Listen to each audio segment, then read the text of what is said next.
Hi everybody, here's Krystian from TeamworkCast. And this is Matuszczak. And this is Netrunner TeamworkCast. These are the Polish nationals still. This is top 16 playoffs.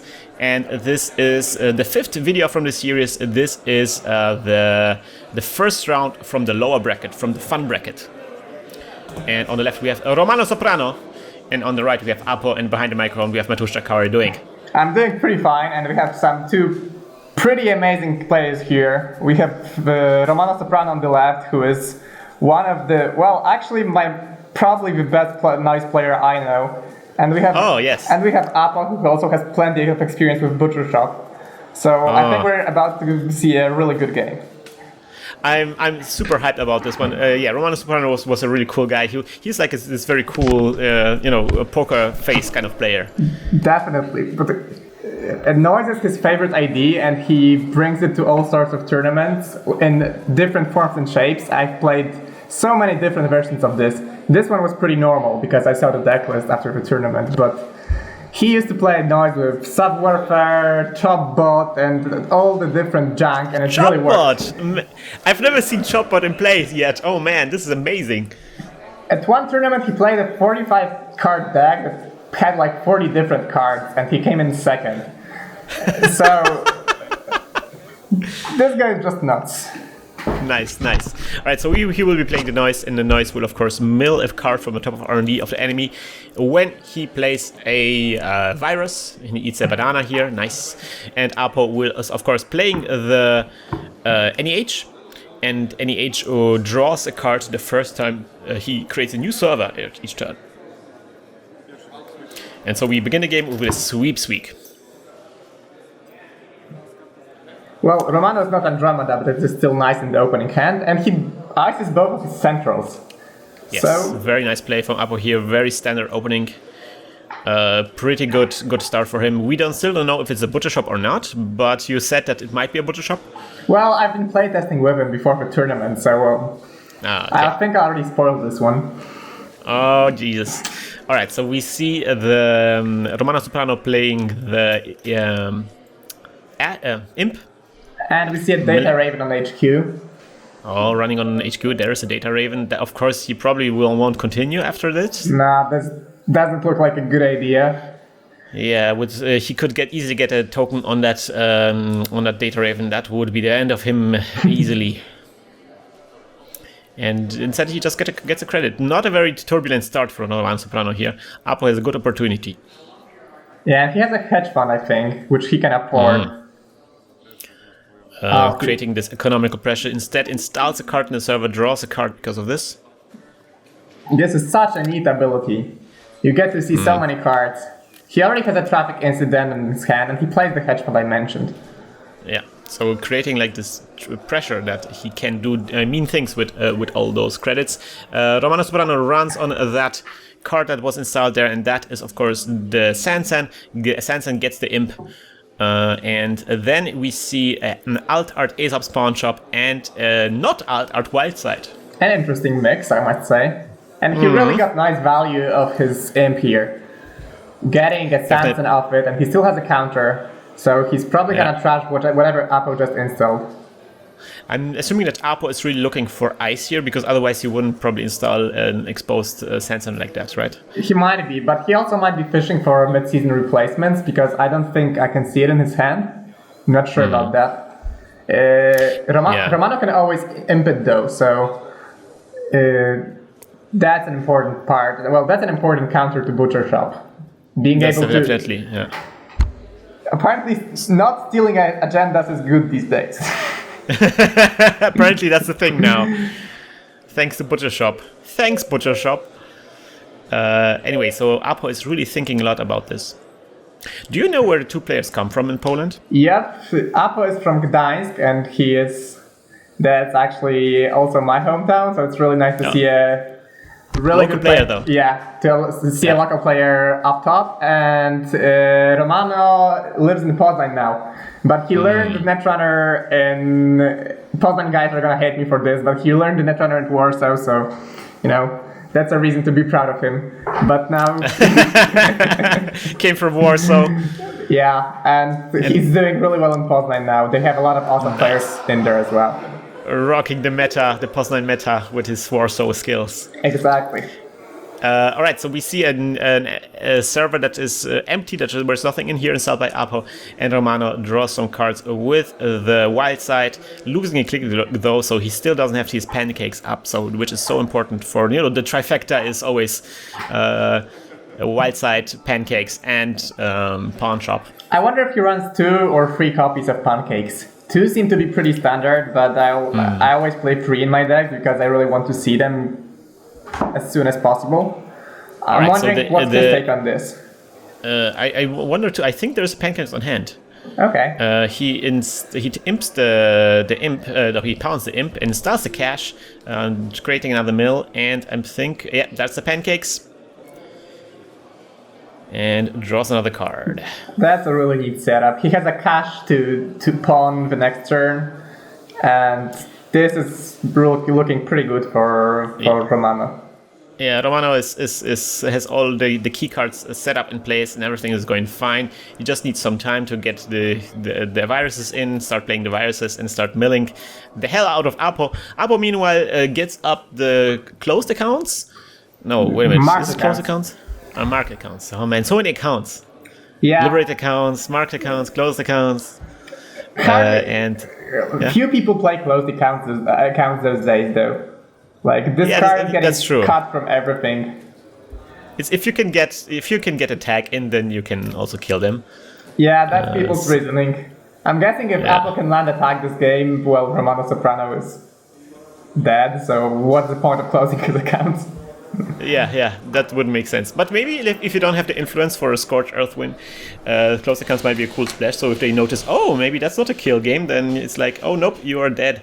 I thought it was always a good counter, or at least good pressure to account siphon type of decks. Mm-hmm. Exactly. Where you force the opponent to remove the tags, which makes account siphons less efficient. And I remember before Fast Throw, there were a lot of NBN decks that had the plan to just score breaking news of a Sansan and play closed account, and then score other agendas of the same Sansan since the runner was broke.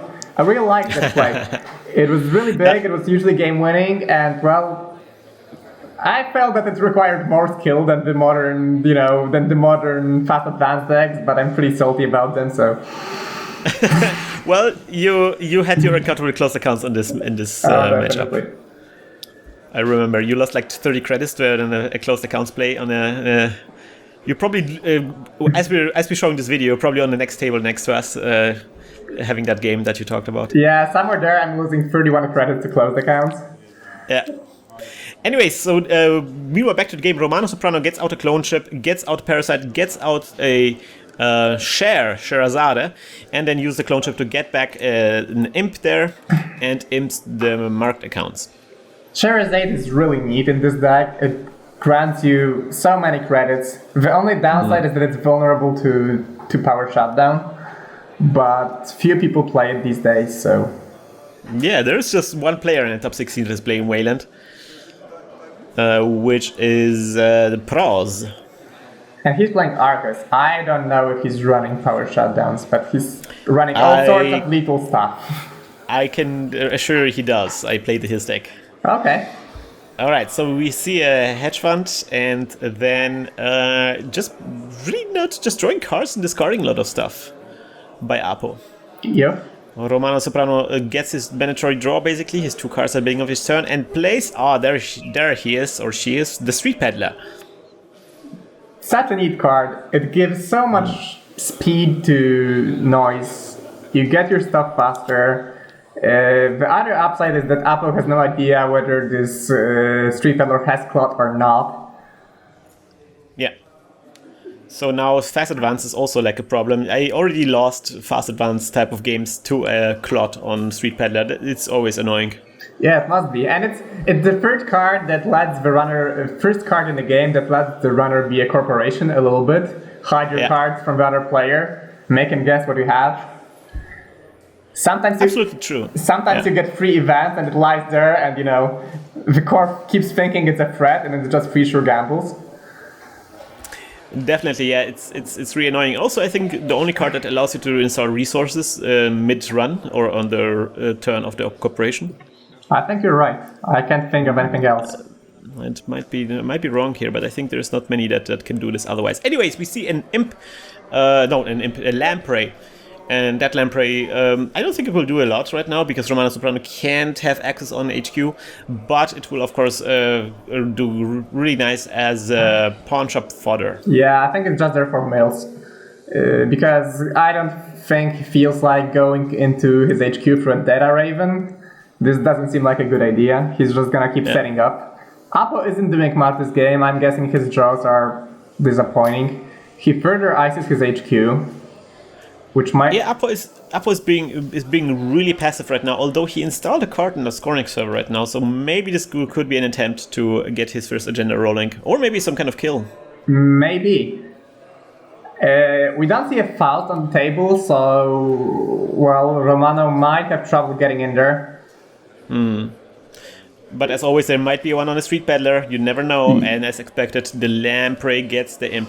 Not the imp, the pawn. Jesus. Yeah. But we have quite a lot of cards milled in there. Like the third Street Peddler. Wow. Okay, so I think we can safely assume that he has some sort of access to Faust, so he probably can get in there. I mean, after 6 cards, if you can get like 6 cards from the 3 Street Peddlers, there's got to be something on those cards that will help him get into the server, and that's why he's running on that server right now. Yeah, he does run it. He has an imp, so he can trash it if he's afraid of a mid-season threat. Alright, no rest. Oh, that is just a Jackson. Oh, and I guess Jacksons get used because at this amount of cards that got milled already, there's bound to be some agendas in there. Oh, I saw this is the Polish style of hiding the Jacksons underneath the ID. Yeah, I do. Is that true? I do the same thing. Okay. I really don't like when people put it with the agendas because is it an agenda or what? Or I mean, it's just I don't know. I don't like it visually. I love it. Like each country seems to have like special specifics on how they handle cards. For example, in Germany, it has become very popular to put the R&D sideways. Really? Yeah, most of players in Germany now play R&D sideways. Okay, I think you can get used to that, probably. It's really good. We discussed this on the show already. Like, it's easier to draw the cards so that the opponent doesn't see because you can just flip them sideways. And also, you have additional room for the upgrades on R&D. Oh yeah, that could work. Actually, the most annoying thing in this game is installing upgrades on central servers because there's no way to put them so they are visible. Yeah, and on HQ it's a little possible because you can slide it underneath the ID if there's no Jackson under. Yeah, I mean, you can even put it on top of the ID. People know what you're playing, but on R&D it's really, I usually put it like on top of my first ice. Yeah. But if they are both on res, it's really difficult to see. It's super awkward. And it's very awkward if the opponent doesn't notice or forgets somehow, and then suddenly, oh no, there's a Marcus Bet here. Oh, what? I didn't see. I wouldn't have run. Yeah. Well, I try to be nice about it because I know people can't see it, and I can't think of a better way to show them it's there. So I try to remind them it's there. Definitely, yeah. We have a Parasite finally on this Data Raven, possibly because it's the only ice, but I think he'll keep it there because this ice is really annoying. Yes, I think that's a very good target here. But Apo already anticipated this and installed a second ice version of HQ. So this one, it won't be just over like that. The R&D, the archive is still open, which is kind of unusual. I would assume that you want to ice up archives, especially because there's so many mills going on and because there might be a data sucker play very soon. So one of the Street Peddlers being used for a... What is this? No, it was pawned. All right. So interesting. Perhaps a bunch of events? No, there's a David in there? Wait. There was a David and a Cash in there. No, we might... Maybe he wants to use... Okay, never mind. Okay. Yeah, I think it's the 3 cards and the Cash is from the Cash pawn the turn before. There's no way he'd pawn Peddler with a Cash. It just doesn't make sense. Yeah, that's true. But speaking of, I think, archives, Romano, as far as I know, he runs archives very little. I mean, as a noise. He just doesn't just, play a virus and check it. He just lets the agendas accumulate there. He's cool with people jacksoning them out, but he just wants to, be in control of the game. So this might be a good idea why he pawned the Street Peddler, because right now he's using a Deja Vu, Vujade, and he got back 2 caches. So maybe maybe that was the play here. Maybe that's why he pawned the Street Peddler to get the second cache in his archives. That's a lot of money. Yes. Both caches installed on the Sherazade, getting an additional credit because of the Sherazade, and then later pawning it. Still no Grimoire out. That would help. Yep, but he's doing fine. I don't think Apo can do much. I mean, he hasn't been able to do too much this game, and Romano looks pretty well set up. He milled a lot of cards. Yeah, Apo is being incredibly passive here. I wonder what his strategy is right now. If this is a butcher shop here, I guess he's trying to do the monetary game, but he seems to be struggling because Romano Soprano is able to generate so much money with those caches and everything. It's really ridiculous. Now we see an install advance, baiting Romano Soprano to do something. All right, let's see how he responds to that. He doesn't have an imp anymore, so if it's an agenda, he has to deal with mid-seasons, but I think he can deal with mid-seasons. He's filthy rich at this point. Yeah. We don't have the exact count, sadly, but our listeners will know exactly the number. So there's a clone chip installed and now running, so with clone chip he can probably access anything he wants. That is a wraparound on as first thing, so we probably will gonna see a David, right? Yep. Yes, there's a David. Alright, so 2 more counters. Let's see what else is in there. It's an Enigma, which is somewhat annoying for Noise, but I'm guessing he's gonna find a Faust of one of the Street Peddlers. Yep, that's what's happening. And hopefully he remembers that he doesn't have the MU. Well, he's gonna lose one. He has a lot of pawn fodder in there, so he can sacrifice something. He does remember, that's nice. Oh man, there's a second cache on the Peddlers. The Peddlers didn't really have... Oh man, 2 parasites on one of the Peddlers. Oof. Ouch. But there is indeed the Faust. Yeah, this card helped Noise so much. It's incredible. It just gets into any server so quickly, so efficiently. It's a bit obscene, yeah. Yeah, you play with your spare will side or pancakes or whatever you don't need. It's just an amazing card.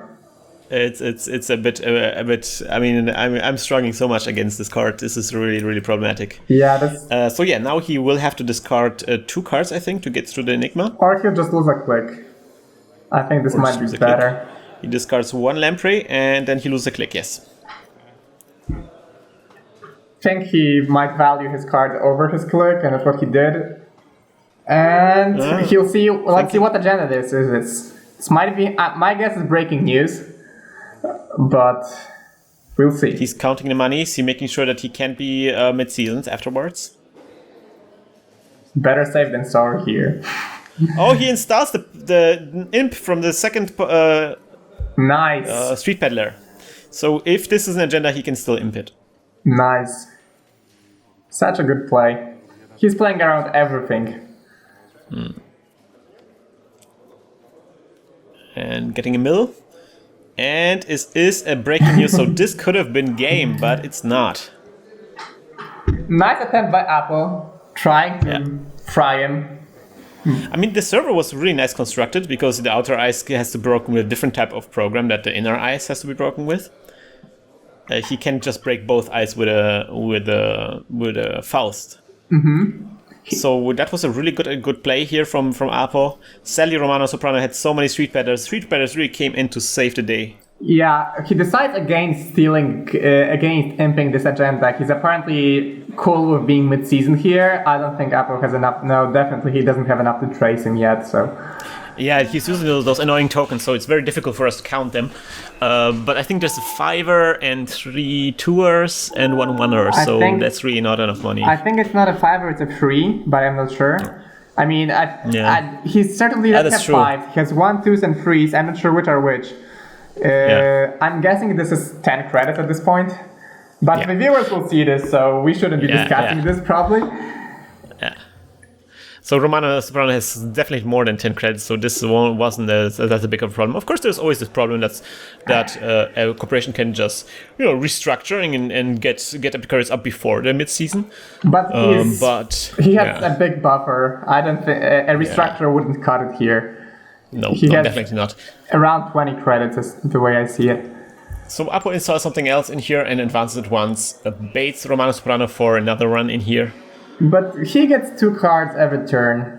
It just well, he's baiting a David counter, but he's playing with an agenda for it. I doubt he has any advanceable cards that are not agendas. So, well, if that's an NAPD, I mean that would be really annoying for Romano Soprano because that will tax him a lot. I think he just input, and I'm guessing Apple's playing Paloozas as the modern butcher shops do. So I'm guessing he has no NAPDs. All right, yeah, the last legal pack was Old Hollywood, so Paloozas are already out. Yep, and they were widely played in the tournament. Oh, yes. Look at Apple's discard pile. He has so many unseen cards, and Romano didn't bother going in there a single time. Yeah. He's just happy. We're not clear. Oh, there's Palooza indeed. Oh, nice. So now Apo will get 5 credits. So this was a good play. I mean, yes, Romano Soprano will get the agenda perhaps, but monetarily it will give... Oh, these are 5ers after all, I guess. No, they aren't. No. So Apo got 5 credits additionally, and Romano Soprano, what will he do? Yeah, he's debating whether he should take it. He just takes it. I mean, he's in safe spot here. Yeah, he has enough not to be mid-season. It looks like he's just in control. I don't know, maybe some C-source shenanigans, but no, he still doesn't have enough money. I don't see an out for Apple here, to be honest. It looks very grim, very grim. But you know, if there's an ID that can do like those magical turnarounds, it's certainly NBN. Yes, definitely. He might come up with a kill out of nowhere. He already lost 1 breaking news, but maybe if he manages to sneak through an Astro, he can do magical stuff with the Astro counter and breaking news. Let's see. So Romano Soprano installs another cache on that Sherazade. Sherazade is doing some good work here.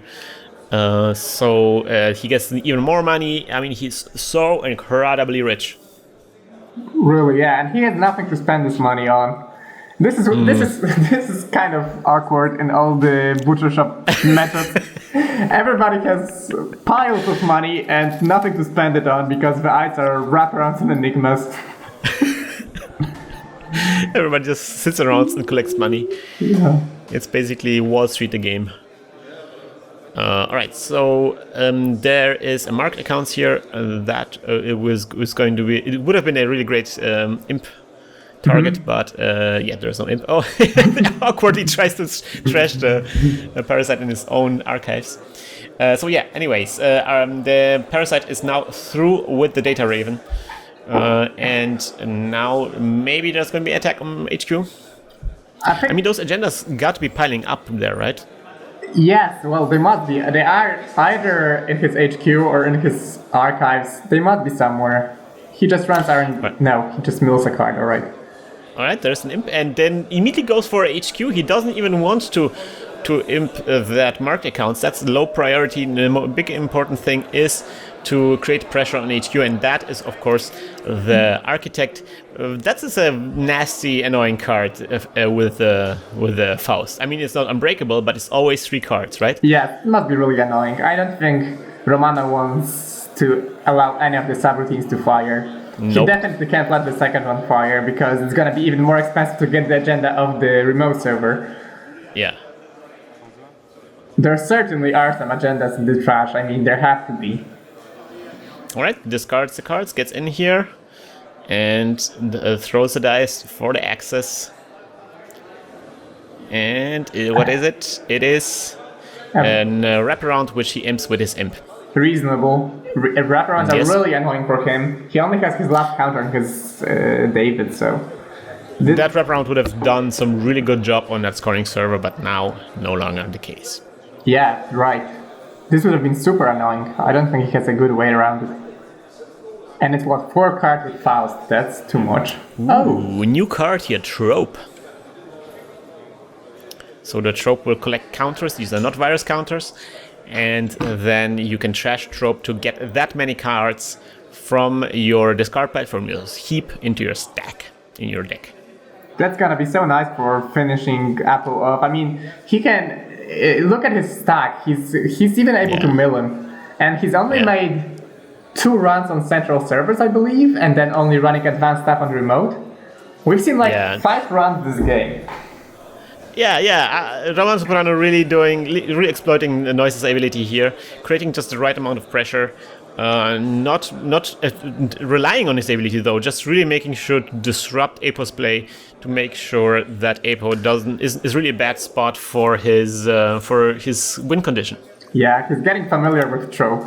It was a new card in the tournament. Yeah, it's kind of like always exciting to see new cards. Yes, definitely. I mean, I haven't seen Trope so often myself at this point. But Apo plays a coordinate scoring server and advances it once. I think he's just donating another agenda to Romano, hoping he can get value of wraparound in the future, because that's maybe the last time he can break wraparound cheaply. I mean, if Romano Soprano uses up his final David token here, then there might be a small window for Apo to sneak out an agenda, and if that's a breaking news, then of course he can win the game with that. Yeah. That's an option, but I doubt it. I think he has, a gazillion clone chips in his hand, and he has ways to get in everywhere. Definitely. This is Go ahead. This is just a really, strong game for Noise. I think he got everything in time and is just in a dominant position here. Yeah, like if Noise manages to get like his combo in the first 3 rounds, there's really not many tools that the corporation can do to do something about this. I think the metagame of corporation is really still struggling with Noise, and that's something that we have to come in terms with, I think, in the future. Definitely. First point, constructing a corp deck, how to counter Noise. And it's a breaking news. He really tried to break a new score here, but that didn't work out. That is I mean, again, it was fast advanced, or it was pre-advanced.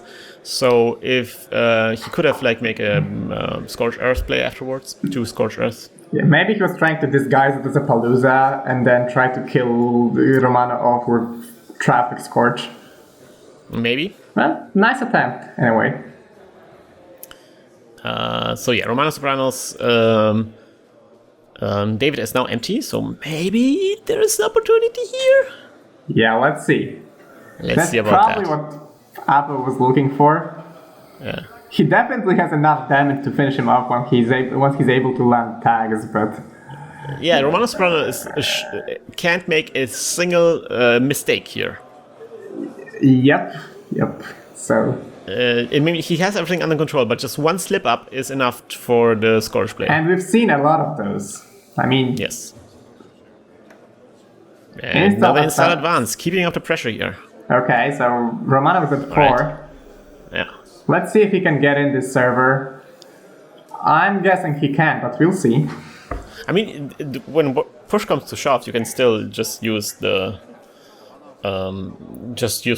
Faust to get through the wraparound. Yeah, true. It's a lot of cards, but you get in. Yeah, but you get 2 every turn. There's the Trope running, so he doesn't have to be afraid of running out of his deck, which is sweet. Nope. And it's really good for him. He installed it pretty late though.